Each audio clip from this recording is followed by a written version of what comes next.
തൃശൂരിൽ കനത്ത മഴയിൽ നാശനഷ്ടം. കോട്ടപ്പുറത്ത് വീടിടിഞ്ഞു വീണു. കോട്ടപ്പുറം മേലതിൽ പരമേശ്വരന്റെ വീടാണ് ഇടിഞ്ഞു വീണത്. കൊണ്ടാഴിയിൽ കിണർ ഇടിഞ്ഞു താഴ്ന്നു. റാഫി കരിമുണ്ട് തൃശൂരിൽ നിന്ന്. ഈ കനത്ത മഴയിൽ വ്യാപക നാശനഷ്ടങ്ങളാണല്ലോ റാഫി, വിവരങ്ങൾ.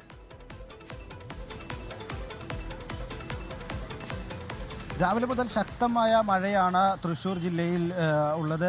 ശക്തമായ മഴയിലാണ് ഇപ്പോൾ പലയിടത്തും നാശനഷ്ടങ്ങൾ സംഭവിച്ചിരിക്കുന്നത്. തൃശ്ശൂർ കോട്ടപ്പുറം കണ്ണപ്പാറ മേലത്തിൽ പരമേശ്വരന്റെ വീടാണ് പുലർച്ചെ 4 മണിയോടെ ഉണ്ടായ ശക്തമായ കാറ്റിലും മഴയിലും ഇടിഞ്ഞു വീണത്. മണ്ണുപയോഗിച്ച് നിർമ്മിച്ച വീടും ഒപ്പം തന്നെ വീടിന്റെ മേൽക്കൂരയും തകർന്നു വീണു. പരമേശ്വരൻ ഈ വീട്ടിലായിരുന്നു രാത്രി ഉറങ്ങിയിരുന്നത്. അത്ഭുതകരമായാണ് പരിക്കുകൾ ഏൽക്കാതെ പരമേശ്വരൻ രക്ഷപ്പെട്ടത്. ഒപ്പം തന്നെ തൃശ്ശൂരിൽ കിണറും ഇടിഞ്ഞു താഴ്ന്നു.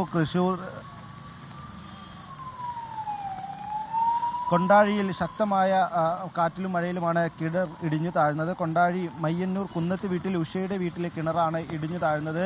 ഈ പ്രദേശത്ത് ഇപ്പോഴും ഈ കിണറ്റിലേക്ക് മണ്ണ് ഇടിഞ്ഞു വീഴുന്നുണ്ട്. വീടിന് സമീപത്തുള്ള ഭാഗത്തെയും മണ്ണ് കിണറ്റിലേക്ക് ഇടിഞ്ഞു വീഴുന്നുണ്ട്. ഈ വീട് കിണറിനോട് ചേർന്നാണ് സ്ഥിതി ചെയ്യുന്നത്. അപകട ഭീഷണിയിലാണ് വീടും സ്ഥിതി ചെയ്യുന്നത്.